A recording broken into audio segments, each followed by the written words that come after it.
Hi everyone, this is Jim. Welcome to this Blitz chess postmortem. This is a postmortem of my Blitz game number 235. I was black here. My opponent played e4. And I chose c5, the Sicilian defense. And then he went to d4, introducing the Smith-Morra gambit. So I took. He played c3. And it's still possible to decline the gambit at this point with a move like d5 or knight to f6. Let's see, knight f6 is there. d6. That doesn't have d5 unless maybe that's not a move. I normally play knight f6. But I took the gambit here. And he takes back to the knight. And you see the idea. White has given up a pawn. But he's got open lines, easy development for his pieces, and he can develop quite some pressure. Now, I think it's normal to bring the knight out, but d6 is also a reasonable way to play. Bishop to c4 and knight to c6 here would transpose back into the main lines. Well, I play e6 first because of the bishop. He goes knight f3 and then knight c6. And you see we're back in one of those main line positions of the Smith-Morra gambit. And I also see the engine rates this position as about even, meaning it thinks that that white has good compensation for the pawn. So definitely a valid way for white to play. It's not like it's a bogus kind of gambit. So I played bishop e7 here. That's the main move. I'm delaying the move knight f6. Knight f6 is a very natural move. But before you play it, you have to be sure and calculate what happens after e4, e5, just opening things up. You don't want to. You're behind in development. You're up a pawn as black, but you're behind in development, and you don't want to open up too many lines and be subject to overwhelming attacks. So you have to be careful in your development plan. So developing the bishop first, he goes queen e2, the normal move, and now I chose to develop the knight. Looks like I could have played a6 here as well. That's one of the engine recommendations, and it's also in the opening book. But knight f6 appears to be playable here, also one of the engine lines. So looks like we can play that here. Rook d1 is the idea with queen e2, actually. Queen went from d1 to e2 just to clear out the square for the rook to come over and put pressure on the d file. So now this pawn is pinned. Now let's erase some of these arrows. Now this pawn is pinned. So this square is vulnerable, and e5 rather is threatened right now. And the normal way to stop it is for black to play e5. And h3 is a move here, and bishop e3 looks like that's a move, and also recommended by the chess engine. So he plays that logical developing move. And that's the thing about the Smith-Morra gambit. At least the early stages of it are fairly easy to play. It's just natural developing moves, and just looking for ways to kind of maximize the pressure you can put on. The one little trick is this queen e2, rook d1 idea is interesting. But you're going to put your rooks on open files, rook a to c1 here, and just get a good position. And always be on the lookout for those tactics. Notice those pins and the loose pawns. That's kind of a loose pawn right there.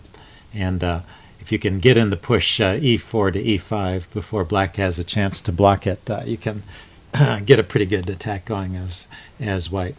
So there is no real refutation of the Smith-Morra gambit, but this is a solid way to play against it. And now after a6 here, we're out of the opening book. Looks like I could have played bishop e6 or bishop g4 as well. Okay, but let's look at this from the notation tab, and notice that the rating is about even here. He plays a4 to stop me from playing b5, a logical move, but maybe not the most precise. What's the engine looking at? The engine is looking at some more piece moves, knight d5, rook c2, h3. h3 is an interesting idea. I guess white is trying to keep a knight out of the square, or a bishop out of the square g4. Maybe play against this piece and say it hasn't got a good square to go to. So after a4, it took me a while to find this move, but it turns out bishop d7 is good. I'm basically doing away with the pin on this pawn, so now this e-pawn is protected and the knight is free to move. So this helps my position. And slowly white's advantage and initiative is diminishing. And after e takes d5, I play knight to a5, hitting his bishop. And this is a good move, but I didn't notice, as I should have, this pawn was hanging here. He needs to retreat his bishop, and then and he plays bishop a2, the main move, and I should just take the pawn now. Instead I play rook c8, and this is a big mistake. Actually, if you want a little tactical quiz here, you might ask yourself, why is rook c8 a mistake? And what does white do? Okay, pause the video if you want to think about that quiz for a minute. I'm going to give the answer away. I played rook c8. And the answer is he can take the rook and then trap my knight. So this is what happened in the game. He played, we played b4 first. And the knight just has nowhere to go. All those squares are taken. Now I can throw in the move bishop takes a4, which I did, so I pick up a pawn at least. And then he takes here. And I take back with the queen. And now his rook is still hanging. The bishop there was attacking his rook. And so he can, he hasn't got time to take my knight, really. He has to move. And I put my queen here, defending the knight in a way. I want to at least get a pawn for that knight. And then he has to go ahead and grab the knight now, because otherwise the knight might find a way to safety. Well, actually, the knight still has no move. That's guarded. Oh no, the knight has the square b3 available. Yeah, so he's got to take the knight now. And I get back. So I have 3 pawns for a piece, which from a material point of view is usually enough compensation, but in this case, white's got such active pieces, and it looks like it's very hard for me in this position. I wanted to go back a little bit. What's interesting in before all of that happened is when I played knight a5. Knight a5 was a good move, even though it allowed the knight to be trapped. He played bishop a2. If I take the pawn here, that's the point, and he plays b4, then I have the move knight b3. Okay, just like before in the other line. If I can get this square knight b3 for my knight, it can even maybe come back to this square here, and I'm just a couple of pawns up at this point. So that's why taking right away with the bishop worked here. So knight a5 wasn't the bad move, but I needed to have a plan a plan for evacuating it in case of b4. Okay, so the game went rook c8, b4. I lose the knight after this exchange. And so white is just winning at this point because of the activity of his pieces, more than makes up for his extra pawn. But stay tuned, the game isn't over yet. Queen develops pretty normally. And here, so queen to c7 was a mistake. What's a good move here? Just bringing the queen back to c2. Yeah, the queen was defending the bishop on a2, so queen to c7 left this bishop hanging. I could have taken right away, but I missed something here. So if I take, he takes. I saw this much, but I didn't notice I also get another pawn. So now I've got 4 pawns for the piece, and black is better. So I didn't notice that little wrinkle at the end where I can grab the pawn. So after queen c7, I decided to play bishop to d8. And of course, he doesn't have time. The queen was attacking a bunch of stuff here. He's attacking these pawns, and he was attacking the bishop. But he no longer has time to take these pawns because his bishop is hanging. So he trades queens. And I was thinking as we get closer to the endgame, these pawns become stronger. And in fact, white's advantage is diminishing with this trade. So I think that is true. He played bishop c4 here, taking more pieces off. And says I could have just taken right away. I play here.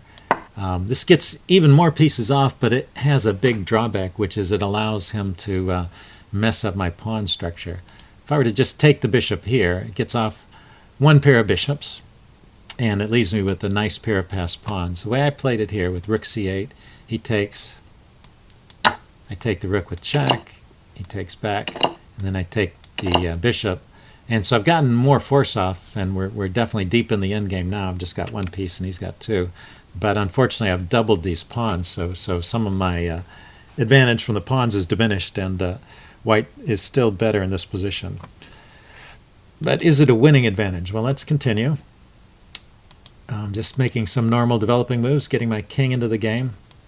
And I might have been better off before playing my king to f7. I probably should have played pawn to h6 to keep his knight out of that square, because this was allowed him to kicked me around a bit. I have to go back here and defend this pawn on h7 that the knight was attacking. And then the knight gets into e6. And here, of course, this move was a blunder. There's a couple of moves that just went unnoticed. He moved here. Actually, I noticed this. I played the pawn to b6. You know, he's attacking the pawn. I failed to notice that, of course, my bishop can just take his knight. So that was not even a valid move that he made there. So he goes knight to c6, attacking my bishop. And I'm really not worried about him winning my bishop. I play e4. But now, instead of taking my bishop, what he should do is get his bishop on this good diagonal here. My king has to move away. And yeah, it looks like after bishop to b2, let's rewind that. After bishop to b2 check, king should go to f7 to hold on to this pawn. The bishop was attacking that. And now h5, g5. Okay, well, it's got a huge score here, but it doesn't show an immediate win of material. It's probably just this kind of positional advantage. Notice that he's keeping my king out of all these squares, so I can't really make any progress. So the way the game went, he allowed my king to keep coming forward. Well, he took the bishop first, and then played g3, and now my king can jump to e5. He can still play bishop to b2 here, check. I'm going to grab the d pawn, but he would at least get my g pawn over here. That'd be some compensation. But instead, he played the actual losing move. So up until this point, since I lost my knight, white has had the advantage. And here's his last chance to keep the advantage with either h5 or a bishop b2 check. But instead, he played the move f4 check. Maybe he was expecting me to take en passant. But this really helps my cause a lot. You see, suddenly I'm winning here. I get to grab this pawn, and not only that, I can totally lock up the position and make his bishop useless. And you'll see this plan happening in just a few moves. So he plays bishop b2, attacking my pawn, move it forward, and king e3, bringing his king forward. These are all logical moves, but he's suddenly in a lost position. I just bring my king forward, king d2 to keep me from getting in. And then I should probably play the move h5 to lock things up. But I just gradually move my pawns forward over here. I guess I guess I don't have to worry too much about this breakthrough. I mean, the point of the move h6 to h5 is to stop him from playing h5, which in some cases might mess up my pawns over here. But I think it won't help. As long as his king is blocked out over here, or actually his king can't really leave because my pawns are too advanced on the queen side. So, okay, so h5 was not necessary at this point. And so I just push on with b4. He goes king c2, d5, bishop g7 now attacking my pawn. So I save it, and then he comes back to e5. And now I come up with this funny plan. I play the move d4. And now if you look at this position, I control these squares. His king can't get in to attack those pawns anywhere because I control all of these squares too. Between the king and those two pawns, I control that entire row. So these guys are not going anywhere. And now look at where his bishop can go. His bishop can only go to these squares.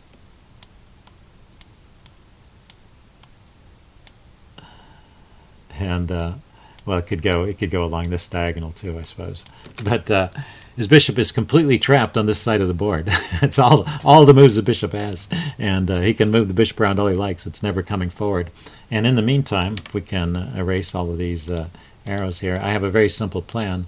I keep these two pawns here, and I just push these pawns forward, and his king can't stop both of them. So this is just completely winning at this point, and then the engine has realized it and given it a score of maiden 13, it thinks. Okay, so let's just go through the rest of it to show how it happens. Just alternate pushing the pawns, just alternate pushing the A pawn and the E pawn, and they're just too far apart. His king can't stop both of them, so goes after one and you promote the other. And now we've got a queen, and now there's a checkmate here. He can try and interpose with his bishop, but even with the bishop, if the bishop were here guarding this square, I still have a queen check here, and then checkmate on that square. So there's no way to avoid the mate in one. Or, oh, I'm sorry, even simpler, just queen to d1 is also a checkmate. That was the checkmate I saw during the game, but I looked down here and turns out that just queen here is checkmate as well. No way out. Okay, so that's how the game ended. My opponent resigned here. So I thought that was pretty instructive. Hope you guys enjoyed that. And if you have any comments, leave them in the section below, and see you again soon. Bye.